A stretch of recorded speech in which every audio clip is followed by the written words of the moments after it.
Alright, everyone, it's time to talk a little bit of a Connecticut urban legend. And considering this is an urban legend, but it's a true event that actually happened before my life took place, if there's any corrections to the story, please feel free, if you can add, to leave them in the comments. So, this is a story about the KKK and a dance hall and somebody who didn't want to pay their taxes, who I happen to be sparsely related to through like a great grandmother who had 9 siblings and one married into this family. I digress. Anyhow, um, it's in East Windsor, Connecticut, this particular monument, I guess you could say, because it doesn't get used as a dance hall anymore. It's called Antics Dancers. I know, pretty gay, right? It's on a back road in East Windsor, or Broadbrook, Connecticut, to the locals. Anyhow, uh, the owner, who's gonna remain nameless, I don't know. He's dead. I don't know. Ed Thrall is the name, I guess. I guess I can just say it. Um, decided he wanted to build this dance hall, and I guess didn't pull permits for it. And the tax collector and everybody wanted to get involved, and oh, he didn't pull permits. I think one of the again, this is an urban legend, also rooted in reality. He put tires in the floor because it's a thing down south, I guess. When you put tires in the floor of a dance floor, helps you bounce, helps your step spring or whatever. Anyways, I'm getting off topic here. He didn't pull permits, and people from the town and people from the state started to get involved, and I think the whole thing hit a crescendo when the police car showed up and he sat on top of the dance hall with a 30-06 and blew their tires out as they approached.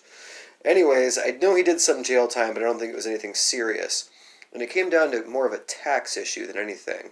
And they wanted to tax him for this, and he said, "Oh no, I built it. There was nothing here. It was a piece of land." And what he ended up doing was throw the biggest KKK rally that Connecticut has ever seen. Now, Connecticut is a pretty northern state, obviously, part of the North in the Civil War, and past the 70s or the 80s, there hasn't really been much of a Klan presence here.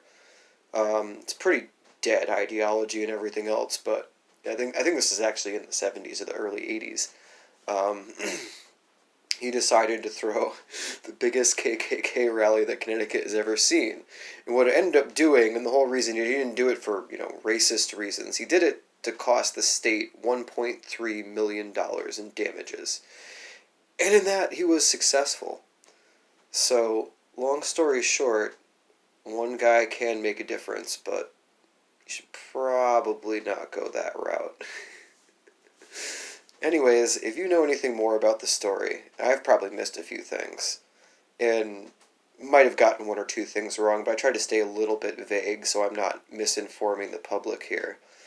Feel free to leave them in the comment section and talk about old Ed Thrall, because it is a really interesting story. And if, I wasn't alive when it happened, but if you talk to people who are around here, they remember it fondly, even people that don't really consider racism as a viable thought process or belief structure.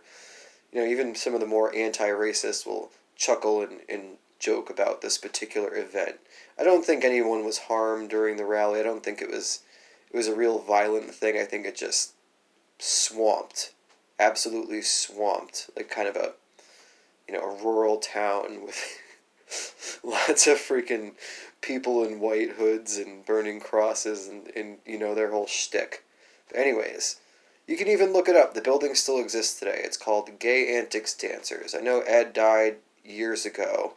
I even think it was the sons or the kids died, or they something happened with the estate. I remember about maybe 3 or 4 years ago, and it was getting mowed and everything else, and then the yard stopped getting mowed. But I've never seen anybody at this dance hall. The dance hall has stood there ever since this happened, and my father had an office maybe 3 miles from it when I was growing up. So I didn't really go around that route because it's a very back roads route too often. But I remember driving past it, and he'd tell the story. So again, anyone who can add to this story, I'd love to hear it. I know it happened. I know he shot the tires out of a police cruiser and held a giant Klan rally because of the state and the town fucking with him over pulling permits and taxable land mass and etc. etc.